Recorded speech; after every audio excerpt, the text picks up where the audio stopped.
আসসালামু আলাইকুম এভরিবডি, আমার ইউটিউব চ্যানেলে সবাইকে স্বাগতম। আমি কুশি কাটা রাউন্ড বডি তৈরি করেছি।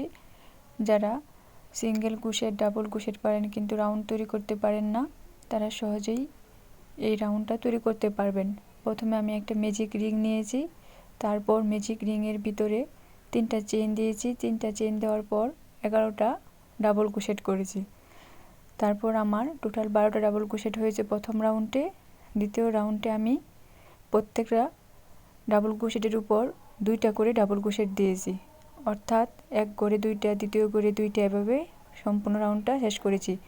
তৃতীয় সার্কেলে আমি একটা করে 2টা, পরের ঘরে একটা, পরের ঘরে 2টা, পরের ঘরে একটা, এভাবে করেছি। আর চতুর্থ রাউন্ডটা আমি একটা করে 2টা ডাবল ক্রোশেট, পরের ঘরে একটা ডাবল ক্রোশেট, পরের ঘরে একটা ডাবল ক্রোশেট, পরের ঘরে 2টা ডাবল ক্রোশেট, মানে প্রথমে 2টা ডাবল ক্রোশেট, পরে একটা, পরে একটা, পরে 2টা, এভাবে রাউন্ডটা শেষ করেছি। পঞ্চম রাউন্ডে আমি এক করে 2টা ডাবল ক্রোশেট, পরের ঘরে একটা, পরের ঘরে একটা, পরের ঘরে একটা, এবং লাস্টে 2টা ডাবল ক্রোশেট করেছি। এইভাবে আমি পঞ্চম রাউন্ডটা করে শেষ করেছি।